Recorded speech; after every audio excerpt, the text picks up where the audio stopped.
So videohan natin to.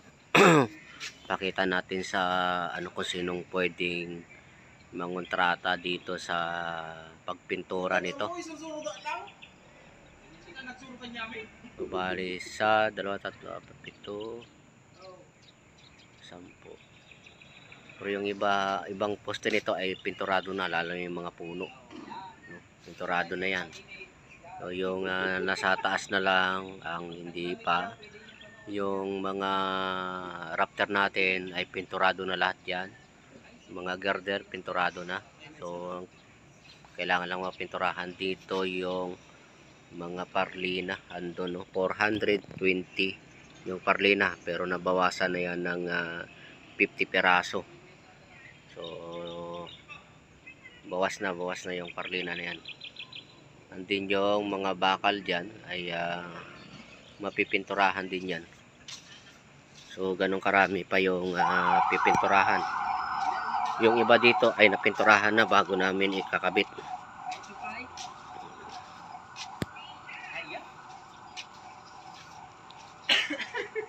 So itong mga bakal na to ay kailangan mapinturahan pa to. So dito kung sino yung ihanap natin to ng pwedeng pumakyaw ng pintura. Yan siguro yung parlina na yan within under 1 week matatapos yan sa 2 tao kung maganda yung galaw nila. At siyempre ito hindi pwede naman pinturahan dito sa baba bago iakyat, pero most probably ay sa taas yan mapipinturahan. No?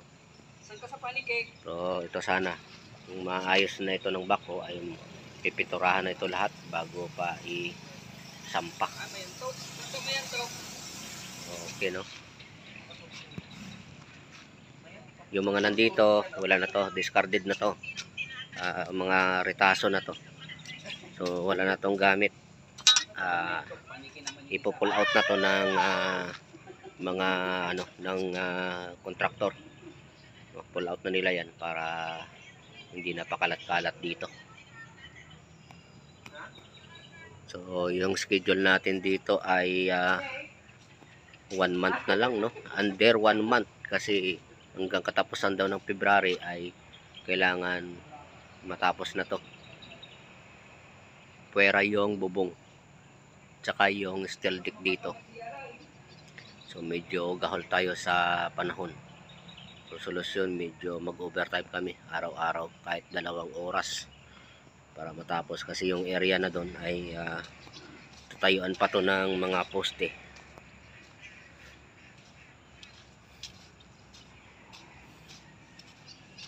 So dito meron pang isang poste dito.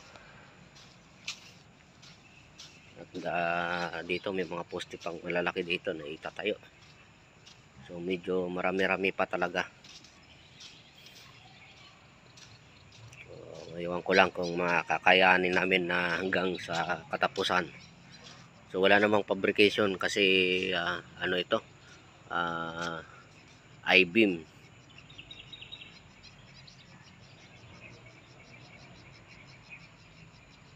Ayun lang, ito medyo madugo ang dito yung biga dito kasi meron itong paubal na portion. Marami pa tong poste. So itong mga maliliit na portion na to gaya niyan ay tubo ang ilalagay diyan. Tubo. So yung mga malalaki na pedestal na yan, ayan ay I-beam. So ito na lang yung challenge namin dito tong lugar na to, dahil yung pinakamalaking challenge namin ay natapos na. So yung parlina nito ay medyo matagal din, no? Isipin nyo na lang 400 plus 420 na parlina ang ikakabit dito, at ang parlina ay hindi special cut, regular cut lang. Kung special cut sana na 8 meters ay maganda para alis yung dugtungan. So dahil ano siya, no, regular cut lang. Medyo matagal-tagal ang pagdugtong nito. Kasi ito ay nasa 36 meters. So maraming parlina ang idudugtong. 36 meters, may bulada pa ito. So medyo matagal-tagal pa talaga to mga lodi. Sana kakayanin. At yung tropa ay nagbi-video call sa mga chika baby nila, no? Kikita nyo sa kanila kapag yung chicks ang kausap ay masaya, no? Sagad hanggang tenga ang ngiti, no? Ganyan sila pagka may kausap na na chicks. Alright. So, Biyernes ngayon, bukas ay pwede at sana umabot yung billing natin, no, ang ating accomplishment sa ating pasweldohin. So, dahil mataas yung overtime nila. 100 pesos per hours yung overtime ng mga to. So, kay mga lodi, no, mag-couple weld na sila sa taas. Patitibayin na yung na yon para matanggal na yung stiffener para makalipat kami ng ibang pwesto. So yan, binigyan natin sila ng proteksyon sa katawan dahil mahangin at ang baga minsan papunta sa kanila, no. Yung mga kasama ko masyadong masilan ito, nasisira daw yung kanilang kutis. Binila natin sila ng apron, no, para kahit papaano hindi naman sila mapasok. So ganyan mga lodi, no. Alagaan nyo itong mga kasama nyo, pero hindi pwede uwi, ha. Ako ang mag-uuwi. Ay, hindi, para pag sa sunod na project natin may magamit kayo, kasi pag inuwi nyo na, pag bumalik tayo sa project natin, hindi na rin nakakabalik yan. So ayan, no, balot na balot, no, walang chance na mapaso pa. So ganyan, no, mga lodi, popolwell, no, tingnan nyo, naka safety shoes, naka pantalon, may sambra, may apron, mayroong welding mask. So dapat ganyan para kahit papaano ay proteksyonan naman sila sa baga. Dahil kung nakikita nyo ay wala na pala yung hinubad ko, puro butas na, no. At siyempre si Bong ay gusto daw muna mag-relax, pahinga daw muna dahil medyo hindi na magandang pakiramdam. Magluluto, no. Isang linggo daw siya, guys. Wag naman. Mapitpit kailangan ng daliri para isang linggong.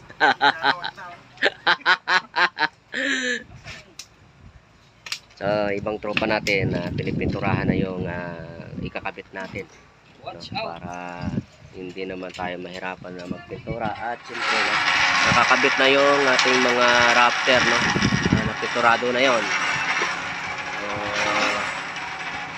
Pang 3 weeks namin ngayon, no, pang 3 weeks na trabaho dito. Okay. Yung ginagawa ni Reggie ay kinakaltas yung lalagyan ng roof beam dito sa pinaka secondary roof. So ayun yung uka na yon, yan ang gagawin diyan dadaan yung diyan namin ipapatong yung roof beam.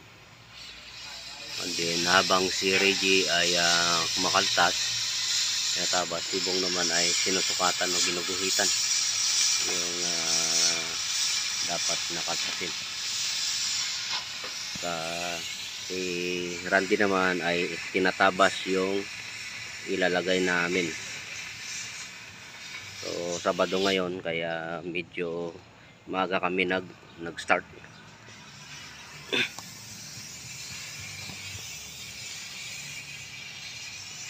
So dito mga Martes or Miyerkules siguro ilalagay na namin yung mga poste dito, pero bako na ang lalagay, no, kasi napakalaki ng poste niyan. Poste niyan ay 42 cm by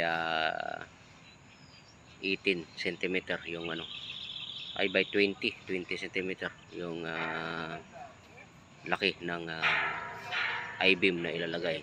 So napakabigat, no, may isang tulinada ang bigat niyan, kaya bako ang ating gagamitin. So ngayon medyo magaan-gaan na yung trabaho namin dahil nabawasan na itong stressful na parte, itong ating mga rafter.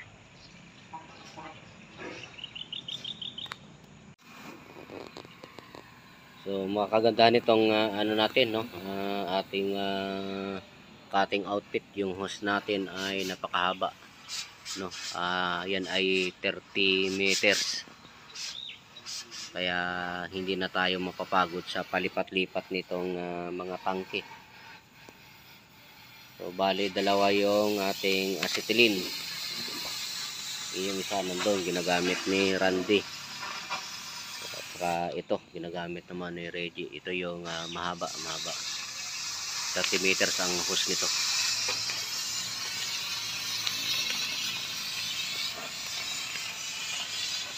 Maganda pagka mahaba para hindi tayo napapagod sa palipat-lipat.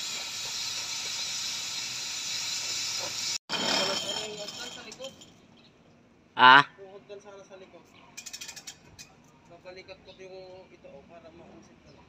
Kanina tinutulak ko habang nakahawak. Hindi mo matutulak kasi simlak yan, oh. Hindi, habang tinutulak ni Reggie, i-release. 1, 2, 3. I-release mo.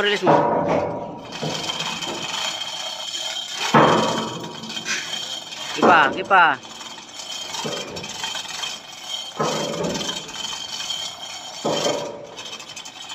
Pop. Dandan pag-release, di, para hindi sila mahirapan. Kailangan kahit paano nakalutang pa yan.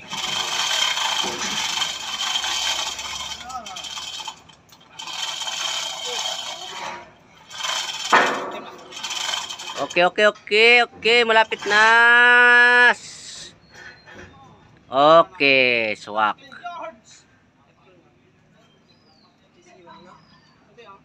So, okay, nakasalpak na tayo. So, dito, chimblock ang ginamit natin. Dahil nahiya na tayo dun sa dalawa nating kasamang pintor, no? Medyo busy sila. Gusto nila pintura lang. Kaya gumamit na tayo ng chimblock. Although na itong chimblock ay medyo matagal bago makarating. Di kagaya nitong kalo, no? Yung double poly yung ginagamit natin doon sa kabila. Double poly yung ginamit natin ito, mabilis, no? So bali 3 tao ang maghahatak. So dahil dito ay kulang tayo, yung dalawa ay hinayaan na natin na magpintura doon. So chimblock. Hindi mo nang patagalin. Okay na. Yun. Ayos na. Banatan na ngayon yan, banatan. So mga lodino, tinatayo na natin tong poste dito sa gilid, no. Bali 5 poste ito, merong 3 dito sa labas, merong 2 sa loob. So ganyan kalaki yung tinatayo nating poste. At bago pa yan itatayo, nakasukat na yan. At meron na rin yung top plate. At swerte naman, sukat na sukat yung sukat natin, no, sa taas, no. Wala tayong nagiging problema at yan ay naka-level na dahil hinulugan natin yan bago pa natin kinasa. May guhit na yan dyan sa base plate. At siyempre yung gamit natin dyan ay bako, no, hindi kayang itayo ng chimblock yan, no, bako ang gamit. So lahat naman ng poste dito ang ginamit sa pagtayo ay bako. So So madali lang ang mag ano niyan, patayo dahil baliwala naman yan sa backhoe. Pero yung pag sitting niyan sa taas medyo mahirap. So kung nakikita nyo yung ano, kung paano. So bibitawan na. Bong, bibitawan mo na. Yan ako pa. Tika. Pupulol pa yung puno niya. Nakaspot lang. Nakaspot lang yan. Kala ko, ano lang. So ayun ha, ikabit na natin yung tatlong poste doon, no? Halos isang oras at kalahati lang na ikabit na natin at nakapulwed na puno niyan hanggang taas. So ito ngayon ay in-overtime na namin itong ikakabit namin para dito. So tatlo to. Ito may mga sukat na to, no?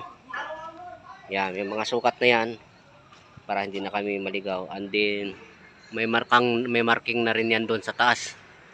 So, nakahulog yan para pagsalpak namin ay wala nang adjustment na gagawin, kundi pagka tumapat ay yun na yun. So ito pinuputol na nila Bong para bukas hindi na kakain pa ng oras. So meron itong top plate. Siya na lang. Bukas na lang natin ikabit yan, puputulin na lang. Pero problema nito kasi meron pa kaming kulang na isa, no? Dudugtong yung mga natira para makabuo ng isang poste. Kakain pa ito ng oras. So same pa rin, backhoe pa rin yung gagamitin natin. At ito may forma na, may konting forma na itong ginagawa natin, no? May mga rough beam na. So, medyo malaki-laki pa rin naman, kaya lang yung mga major parts ay naikabit na natin. Kaya medyo makaluwag na tayo ng konti, no? So, ganun pa rin, no? Nag-overtime pa rin kami para ma-meet natin yung gusto ng boss natin.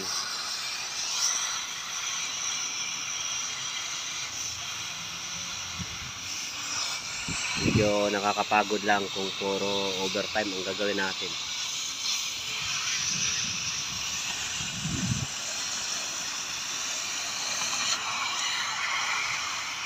Susupatan na, lalagyan na ng cupcake.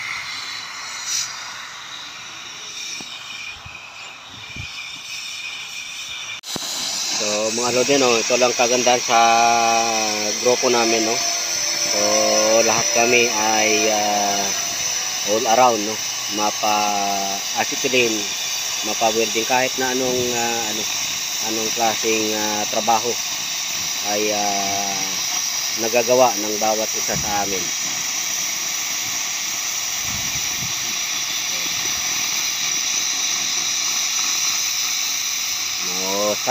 Mahusay.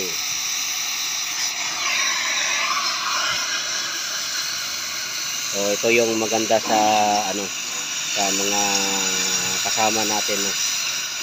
Hindi lang isa ang alam, no? Yung iba kapag ka welder lang, no? Hindi na maalam sa pagdating sa mga cutting. Pero dito sa amin lahat dala na. Kaya kung may umabsent man na isa ay napupunuan namin.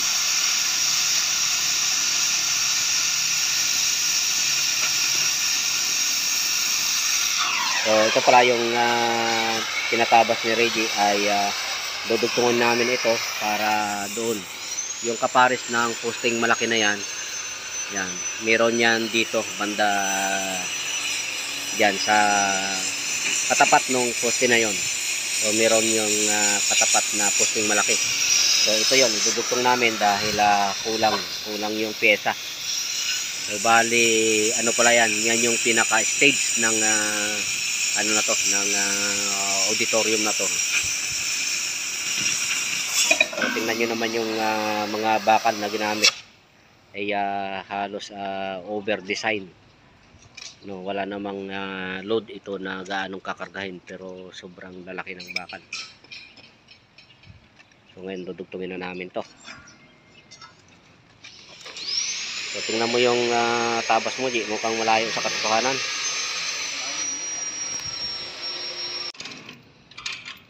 So sa bigat nitong I-beam na to, minabuti namin na gumamit na ng chain block pagbaliktad para hindi na hindi na delikado sa tao. Okay naman yata. Okay na? O sige, sige, full weld yun na. Yun na lang. Tapos Minsan lang baliktad. tulak na lang. So, chain block na ginagamit pag baliktad nito. Kasi yung mga labor natin doon ay nagpapahinga na, no? So, silang dalawa na lang yung nag-overtime. Kasi kailangan to matapos dahil bukas ay itatayo na natin dyan.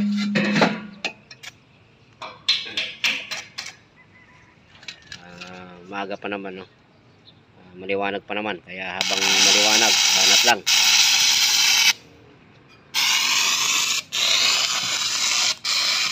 So ito yung ginagamit natin sa pagtayo ng mga poste, backhoe. So lahat ng poste dito ay backhoe na ang ginamit sa pagtayo. And then itong mga rafter natin at yung girth natin ay boom truck ang ginamit. So pa na lang to. Isang baliktad na lang. Tapos na to paikot. So ito hindi na natin in-splice kasi nakatayo ito, no. Hindi naman siya nakahiga. So kung ito ay nakahiga beam, no, kailangan natin i-splice para mas matibay. So dahil ito ay poste nakatayo, so diretso lang, no. Long run lang ang welding natin. Wala naman to tendency na mabali dahil nakatayo ito. So dito, ito na yung last na biga na ikakabit natin dito. At may mga biga pa tayo dyan, yung may mga stiffener na yon, pero yung ano niyan, yung I-beam niyan ay hindi pa malaman kung ano ang ikakabit diyan, no. So ang sabi, yung mga matitira, yun yung ilalagay diyan. Ang importante ito kasi meron itong slab, no, kaya makapal na I-beam ang ikakabit. Then yung next natin dito ay tatayo natin yung mga poste doon, no. Gamit pa rin yung backhoe siyempre. Ito tong poste na to na malaki, dalawa to, ay dadalhin natin doon. Then may mga poste pa doon na itatayo natin, na yung nililinis na, no, bago natin itayo kasi may mga lupa yan. Para hindi naman mahirapan maglinis yung mga pintor ay kailangan hindi pa na itatayo ay nililinis na, no, para pagka piniturahan ay hindi na mahirap. So dito naman ay mga pintor natin dito ay pinipinturahan na, no, halos konti na lang yung hindi na pinturahan. Din yung mga hindi pa napinturahan na yung area na hindi napinturahan ay babalikan pa kasi natin yan para i-full weld, para goods na tayo. So hindi pa pwede pinturahan yan dahil siyempre masusunog pa rin. So ito last din na rin natin to ng paggamit ng backhoe, kaya samantalahin na natin dahil lilipat itong site, no. So wala na tayong paraan para maitayo pa tong mga poste na to dahil mabigat ito, unless na gagawa tayo ng sarili nating boom. Pero siyempre mahal din, no, mahal din ang abutin. Kaya minabuti ni boss na backhoe na lang gamitin natin sa mga natitira pang itatayo natin. Okay, at to paspas, no, pagkasabit din, pagka na-secure na, tatanggalin na kasi ang tumaas na ang per hours nitong backhoe, no, at may minimum working hours ito na 4 hours, no. So kahit na hindi natin maubos yung 4 hours ay babayaran pa rin natin ang per oras ng backhoe. So okay, no, tapos na to. Yan si Reggie ay bababa na, tatanggalin na yung lifting belt at lilipat na tayo doon. So ito, i-clearing muna natin yung mga dadaanan ng backhoe. So yung wire na yon ikakat muna para makadaan yung backhoe. Okay.